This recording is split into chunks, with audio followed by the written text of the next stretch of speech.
here on The Breakfast Show. We have our good friend Kyle Morrison on the phone from down in... Are you down in the ACT, Kyle? Mate, I wish I was. I'm actually in the mid-north coast right now. Oh, true. Okay, yeah, mate. Well-traveled then, because I know that you're doing work, and particularly you're joining Faith FM from down in the mid-north coast with our good friend Justin Lawman, who usually joins us here on Mondays. Right. But we've got you, again, Perfect Storm member, and I'm sure you've got some things to share, some perspectives on politics and prophecy. Some would say that. Would we say that? Well, probably not. Many would not say that, but just the rest few would say that. That's right. Hey, what's going on in the world of politics and prophecy? It's, I guess the biggest thing that we've seen these last few days is obviously Trump in Alaska meeting with Putin. Yes. Which is pretty fascinating to see, and a very significant power play. They're walking down the red carpet there, and the American B-52 bomber and 4 or 5 fighter jets come screaming over the top. And that was so insane.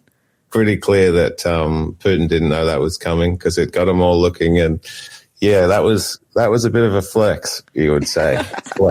Dude, it was such a power move. Now, they are there to negotiate and to talk about ending the war. Well, what's interesting about that is you could say, who wasn't there? Oh, yeah. Zelensky, the other person fighting in this war. The other leader in the other side of the war wasn't there. Now, what's interesting about that is Zelensky, when he actually went to meet with Trump and J.D. Vance in the White House, didn't really end well. Yes. Sort of just got them agitated and sort of got him almost kicked out of there, treated like a child. Yeah. And so it's kind of interesting to see that in Zelensky's war, he's not even invited to his own peace negotiations, which sort of helps you to see a little bit about what's going on and who the power players really are. Yeah. And now, this isn't the first time that Zelensky has been left out of these particular negotiations, right? Correct. And but I think it just really goes to show whose war it is. Now, essentially, this is the globalists trying to get closer to Russia, because ultimately NATO expansion is the goal. And that's what Zelensky wants. He wants to be protected by NATO entirely, because he says Russia is a threat. But then you have the opinion that we've shared on the Perfect Storm multiple times of Jeffrey Sachs. We don't agree with everything that Jeffrey Sachs says. It's just an interesting opinion, another side of the story that is not really making the mainstream media narrative that I would suggest the globalists are pushing. And that is that the NATO expansion to the east is actually the thing that Putin is warring against. He's specifically said he wants the denazification of Ukraine. And there's actually a long list of things that the Ukrainians are doing that we wouldn't accept in a democracy. Yeah. Excuse me. Yeah, 100%. Well, that's been since the very beginning of this conflict. That perspective has been there, at least in my mind, that hey, I think Putin doesn't want bombs on his border, like from an opposing power and whatnot. Now, does that mean that war is justified and war is the way to go? I think as Christians we say conflict is should be avoided, but so for example, in the Ukraine, he's postponed all the elections. Wow. Does that sound like democracy? No. Not really, no. Well, okay, they're in the middle of a war. We understand that, but I've had a Zoom meeting with a friend of mine who actually lives in Kiev.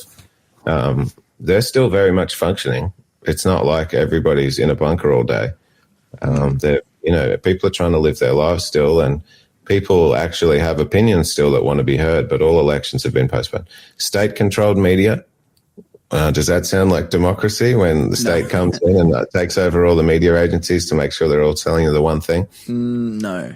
Russian language restrictions. Ooh. When a large majority of your country, they all see themselves as brothers and cousins, and the majority of them speak both languages. But now there's restrictions on being able to speak the Russian language. Okay, it doesn't sound like freedom. Doesn't sound like democracy. Not invited to his own peace talks. Oh.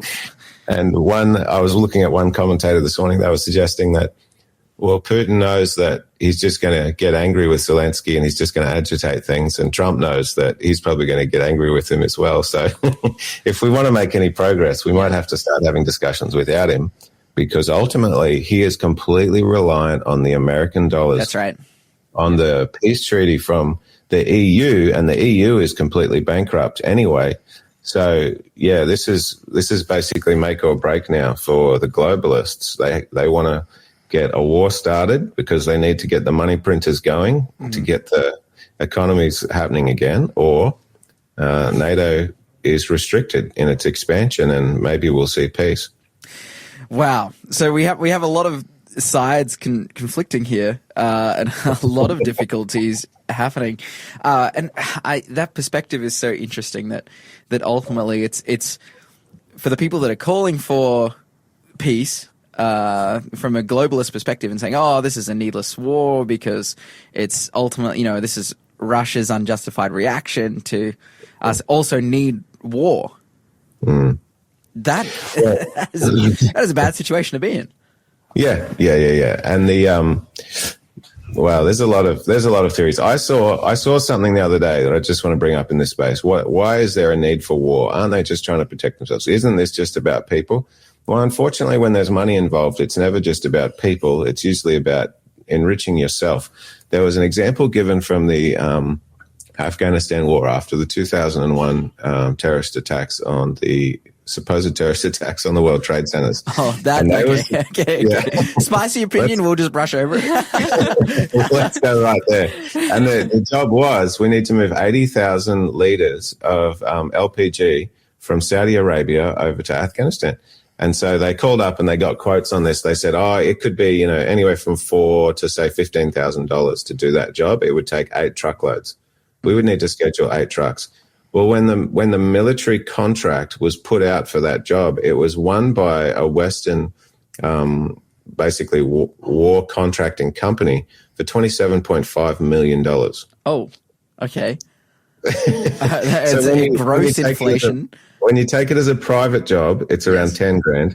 When you take it as a government contract, they say it could be double or triple it, $20,000-$30,000. Mm-hmm. When you take it as a military war contract, $27.5 million. Wow. So who's getting all the cream on the cake here? Because they probably just contracted it back to some locals to drive some trucks. Mm-hmm. So there's a lot of money to be made in war, and the globalists want war, and they want us all to be one, and that's what you have NATO trying to secure everybody, put American missiles on every border, and but isn't America trying to get out of this? Well, America right now is warring against itself. It's warring against the deep state. It's warring against all the intelligence organizations that helped the Ukraine get into this mess in the first place. Yeah, of course. And I mean, that is the figure of Donald Trump winning the election and as a popularist, not being a globalist, not being, and as a popularist and a nationalist, not being on board with, a NATO, world state, and all of these kinds of things. Yeah, I love it. I think it's succinctly said that America is at war with itself, and that's throwing a wrench into the works, into the plans of NATO to essentially make their money and control the world. And then America, apart from the global expansion, you've got the internal expansion. Irrefutable proof that Adam Shifty Schiff approved plans to leak classified information to damage Donald Trump. There's and that's a post from Donald Trump himself, so he would say it like that. But yeah, internally there's great political conflict because you've got Donald Trump's second term where he's no longer going to be caught by surprise and be tied up with his hands behind his back fighting all the legal battles. He's going for the guts and the glory here, and he wants to get the deep state out. And so DNI Tulsi Gabbard, who was a Democrat, it's not like she's always been a forever Trumper. Yeah. They're actually saying, no, we're going to actually show everybody just how corrupt the system has been. We're gonna get these documents out of the closet and try and prove to you that the Democrats have been stitching this up for quite a while. Yeah. So that's also something that's coming out more and more. Yeah. So what we're seeing is a world divided deeply in conflict, both publicly and privately. No one is united, despite numerous attempts to unite at the moment. Where does this leave us? I think. What should our perspective be? Do we pick a side? Well, it can be very tempting too, my friend. Yes. But I think what's fascinating is recognizing from Bible prophecy that America is the last great superpower. Okay. And things right now seem wild. There has been a lot of turmoil and conflict and nonsense going on. And I've just been over there myself for about a month. I got back a couple of weeks ago, and I wasn't thrilled. I wouldn't want to move there necessarily. Man, I mean, you live in Australia, man. And most people who visit Australia want to live in Australia. That's right. But this is the last great superpower, and although things seem turbulent right now, this will be the great power that remains in the end and continues to wield its control, its influence, its directives across the world and internationally. We'll all be part of this. So, with that in mind, it's fascinating right now what is happening in Australia, and the fact that it seems that there is so much still corruption and international, how would you say it? I want to focus on here the fact that all the oil and the gas and everything is given away and subsidized, and we don't actually benefit from it, despite the fact we give out more of it than Qatar and Norway, who get quite rich off their assets. We don't. We have political corruption here too, where the politicians want to serve themselves and not the people. When's America going to get involved there and help Australia to straighten out and be part of their new world order? It's fascinating to watch. I don't think now is the time to pick sides. I think for our listeners, they need to recognize that the Bible prophecies have been true before and they'll be true again. And we need to watch closely what's happening, not to be consumed by it and not to waste our time on it, but to know that God is ultimately in control. The prophecies will come true. And we don't want to be on the side of America necessarily. We need to be on the side of God. But we know which way the world is going to swing. And you're better off being prepared rather than surprised when it happens. Yeah, that's right. And I think the way in which we can be prepared, the greatest way is to know that, to be faithful. Like the best way that you can be prepared is to be ready to be faithful, faithful to God, no matter what conditions break out. I mean, we live in the lucky country here.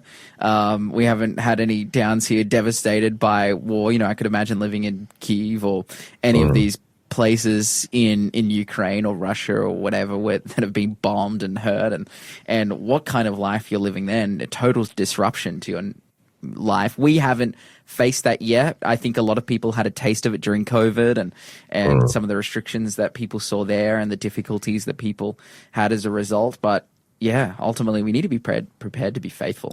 I think that's it. Yeah. And prepared for the fact that the pendulum will keep swinging. And so, if you see the pendulum swing one way and it goes to an extreme, well, that's for a reason and that's for a cause. And they're going to use that against you ultimately to get their will. And ultimately we know that their will is not for our good. So amazing. Carl, thank you so much. I can say that the message we should get from this is choose Jesus' side. Thank you for filling in for Justin today. Look, I'm sorry he's away. I'm sorry I had to improve upon his efforts. That's sure. But hey, thanks for joining us. We're going to continue on. You're listening to the Breakfast Show podcast on Faith FM. Positively different. Joined by myself, Lawson. Got Lindsay